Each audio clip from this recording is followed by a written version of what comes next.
Afinal, por que Scrum é tão difundido e tão utilizado em startups e grandes empresas atualmente? Salve rapaz, meu nome é Marcelo Caon e agora eu vou falar um pouco sobre o Scrum, que ele é tão utilizado em projetos de grandes, pequenas, médias empresas, startups, difundido pelo mundo todo com excelentes ganhos de produtividade. Eu vou falar sobre os métodos e práticas baseados em princípios e valores, todos eles escritos no Manifesto Ágil, que foi escrito por Jeff Sutherland e outras pessoas que definem o core ali, a base do Scrum. O Scrum, ele é basicamente um framework leve para gerenciar os projetos de uma forma flexível e eficiente. Ele é baseado numa famosa jogada de rugby, onde cada membro tem a sua responsabilidade e o time avança como um bloco em frente e vai se adaptando e avançando, tocando aquele projeto. Aí surgiu essa ideia dessa metodologia ágil. Os grandes benefícios do Scrum são uma entrega de grande valor, adaptabilidade a mudanças e um trabalho mais colaborativo, onde os membros ali eles são considerados como se fossem do mesmo nível. Eu vou falar um pouco melhor adiante, mas é uma equipe que ela tem responsabilidades que são do bloco inteiro e não individuais, cada um com mais ou menos responsabilidades. A ideia do Scrum é o time avançar junto. Como princípios do Scrum, a gente pode citar os valores, que são transparência, inspeção e adaptação. Os pilares do Scrum seriam o empirismo, a auto-organização e a colaboração. O iterativo, que seriam os projetos divididos em sprints, ali em prazos curtos de 2 a 4 semanas, varia de equipe para equipe, projeto para projeto. E o foco no cliente, onde a gente prioriza as necessidades do cliente e tem um feedback constante, essa interação bem próxima aí com o cliente, que seria parte do PO, que eu vou falar mais para frente também. Os papéis no Scrum, a gente tem basicamente 3 grandes papéis, as roles do Scrum, né? Que seriam o PO, o Scrum Master e a equipe de desenvolvimento. O PO, eu já falei dele em outros vídeos, inclusive, ele é quem faz esse meio de campo entre o cliente e a equipe de Scrum ali, quem vai tocar o projeto. Ele consegue priorizar, fazer o levantamento de backlog, o que vai entrar no projeto, o que precisa ser feito. O Scrum Master, ele é o facilitador desse processo todo. Ele conversa com o PO, ele conversa com a equipe, todo mundo se conversa ali, na verdade, mas o Scrum Master, ele basicamente ele vai tirar os impeditivos da frente ali, vai liberar o caminho para a equipe de desenvolvimento poder trabalhar. Quando aparecem impeditivos para os desenvolvedores, para os testers, para quem estiver envolvido na equipe de desenvolvimento, quem realmente faz o projeto ser desenvolvido, o Scrum Master vai facilitar esse desenvolvimento. E a equipe de desenvolvimento é formada ali pelos testers, os QAs, os programadores, os analistas, quem vai fazer o projeto ir para frente. Geralmente, o ideal é ela não passar de 10 membros, porque assim o time consegue se conversar e sem perder produtividade, sem perder foco. É uma equipe mais enxuta e, se necessário, um projeto ele pode ser dividido em 2, com equipes de Scrum diferentes, mas no final é um projeto só, né? Daí a gente divide em subprojetos para não ficarem equipes de 15, 20, 30 pessoas fazendo um projeto só. Daí a gente vai quebrando e cada equipe é responsável pelas suas entregas, pelos seus valores. Como artefatos do Scrum, a gente tem basicamente 3, que seria o Product Backlog, é o backlog do produto, né, do que vai ser entregue, o que tem de valor ali, o backlog da Sprint, a Sprint Backlog, e Sprint Increment, que é o que foi entregue ali. O backlog do produto são as características ali, as features que precisam ter no produto, o que vai precisar ser feito. A gente vai listar tudo isso bem mastigadinho, deixar preparado, é aquilo tudo que precisa ser entregue no projeto. Na Sprint, no backlog da Sprint, a gente vai pegar aquilo, vai calcular mais ou menos o que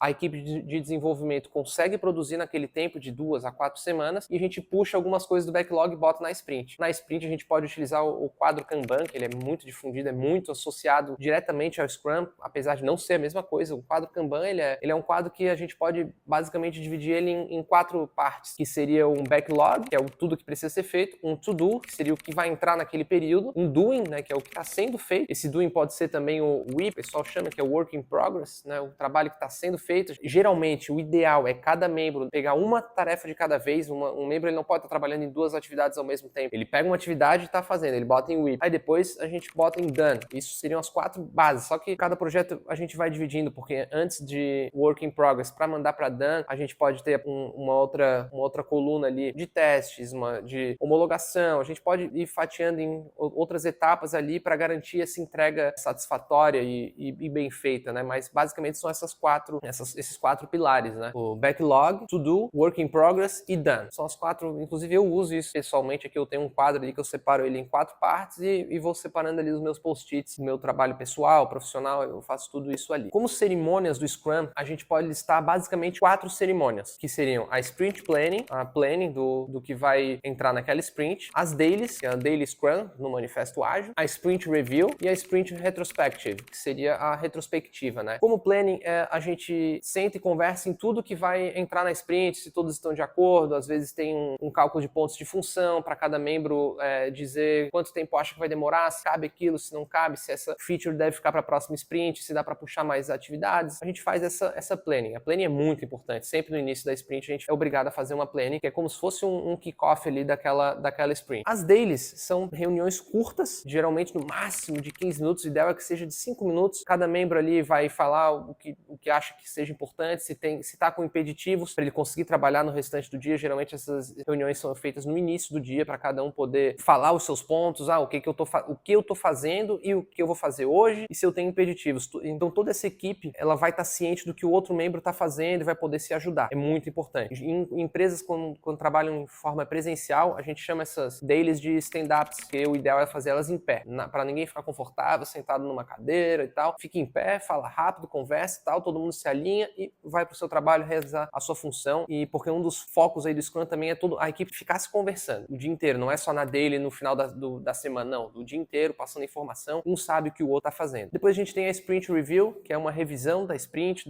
do que foi feito, e a gente apresenta os Sprint Increments, né, o que foi feito naquela sprint para os stakeholders, para o PO ali, para o cliente, para ver como o projeto está evoluindo. Então o cliente ele vai acompanhando a evolução do projeto e vai vendo que aquilo está ganhando forma. Não é que nem os projetos antigos onde não se aplicava nenhum tipo de metodologia ágil, que o cliente via a equipe ali no começo, passava mais ou menos a ideia e 6 meses, 1 ano depois ele conversava novamente com a equipe e via que o projeto não era nada daquilo que ele esperava, né? E depois também a gente tem a retrospectiva, a Sprint Retrospective, que a equipe conversa sobre a sprint, o que foi feito, o que acha que poderia melhorar, se faltou comunicação, se faltou uma estrutura boa para trabalhar, às vezes a internet prejudicou a empresa, ou a falta de contato, qualquer coisa. A gente vai dando sugestões e melhorando de uma sprint para outra. Isso é muito bacana, porque a gente consegue ver no início ao final do projeto se uma equipe já não está engajada ali, se já não trabalhou junto, são pessoas que se conheceram no começo. A gente percebe uma diferença notável da primeira para a última sprint. A equipe se dá muito melhor, consegue interagir, consegue se ajudar, é muito bacana, por isso essas retrospectivas elas são muito importantes. O Scrum, ele pode ser utilizado em diversos projetos, não só de desenvolvimento de aplicativos de software, ele pode ser utilizado em marketing, em diferentes projetos, em desenvolvimento de produto, às vezes não necessariamente precisa de programadores, às vezes pode ser um produto manual mesmo, uma manufatura, alguma coisa ali. O Scrum, ele se baseia na evolução de um projeto. Esse projeto, ele pode ser de diversas áreas, é muito bacana isso, ele é bem versátil, né? O Scrum, ele tem várias ferramentas hoje aí no mercado que ajudam nessa evolução aí, nesse acompanhamento, nesse tracking das etapas e tudo que está sendo feito. A gente tem Gira, Trello, vários cards aí de Kanban que a gente consegue, a Asana, tem muita coisa boa aí no mercado, outro surgindo o tempo todo também, e cada equipe pode se inventar, né? Criar suas próprias ferramentas, às vezes um quadro na parede mesmo com post-its. Eu já trabalhei muito em empresas presenciais que a gente utilizava post-its, era muito bacana. Se estava com dúvida, tu ia lá e levantava, olhava o quadro, via onde é que estavam os teus, mudava o teu próprio ticket, o teu próprio post-it de um setor para outro. Agora eu tô fazendo isso, mandei para testes, foi para produção, não sei o quê. E daí tu conseguia ver também os outros membros ali que eles atualizavam. Hoje em dia a gente tem o Trello aí que ajuda demais isso. Eu uso inclusive o Trello para projetos pessoais. É uma ferramenta muito bacana. A gente consegue etiquetar as tarefas que estão sendo feitas, priorizar, fazer priorização de backlog, fazer o que vem para sprint, prazos, alertas. É muito completo, é muito bacana e vale a pena a gente ir treinando isso em projetos pessoais desde o início, porque a maioria das empresas hoje em dia, mesmo quando não utilizam o Scrum à risca, acabam pegando algumas características do Scrum. Às vezes não tem um Scrum Master, mas a gente usa as deles, usa quadro do Trello, do Gira, muitas coisas bacanas assim que acaba aproveitando e removendo outras. É o que eu falei, a gente adapta o Scrum para cada equipe, para cada projeto. Mas hoje em dia, basicamente, o que domina o mercado, a organização, aí,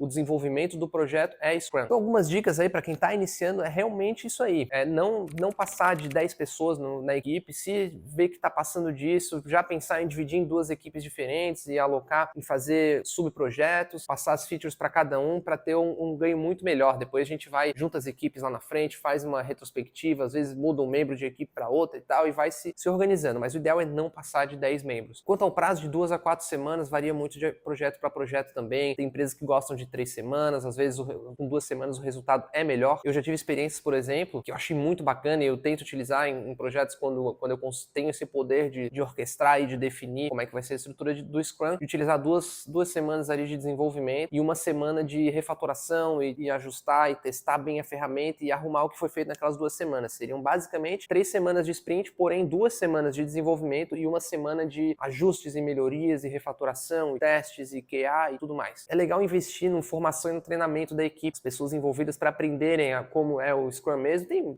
diversos mini cursos aí baratos de Scrum, muito conteúdo gratuito e é fácil. O importante é ter o conhecimento, entender o coração ali do Scrum, do manifesto ágil e praticar, e botar a mão na massa, desde projetos pessoais, projetos pequenos e praticar aí em frente. E claro, ser flexível e aberto aí às mudanças, né? Porque cada equipe, como eu disse várias vezes hoje aí, cada equipe vai adaptar o Scrum às suas necessidades. Então, de forma resumida, eu pontuei 5 principais características aí que definem o Scrum, que seria entrega de valor rápido e eficiente, adaptabilidade e flexibilidade, transparência e colaboração, melhoria contínua, isso é crucial, e maior motivação da equipe. Então é isso, rapaz. Acho que eu consegui falar um pouco aí sobre o Scrum, por que ele é tão difundido, tão utilizado, ele é muito bacana. Como experiência própria, é muito legal trabalhar com o Scrum num projeto quando realmente funciona, quando a equipe colabora, quando vê aquilo funcionando, é muito bacana. Muita gente acaba reclamando do Scrum, fala que é muita burocracia, mas quando a gente vai analisar o projeto e ver como estava sendo feito, daí são dailies de 45 minutos, 1h30, que daí realmente atrasa a equipe. A gente não quer burocracia. O Scrum ele é uma metodologia ágil, ele é para agilizar o desenvolvimento do projeto com etapas bem definidas, que se seguidas ali, bem praticadas, bem aplicadas. Por isso que a gente precisa conhecer e saber o que é o Scrum. Mas quando bem aplicado, o ganho é incrível, é sensacional trabalhar em projeto quando vê assim a evolução e que realmente funcionou. Eu espero que o pessoal tenha gostado do vídeo. Quem ainda não é inscrito no canal, se inscreve, ajudar a gente a produzir bastante conteúdo bacana. Então é isso aí, rapaz. Valeu, até a próxima.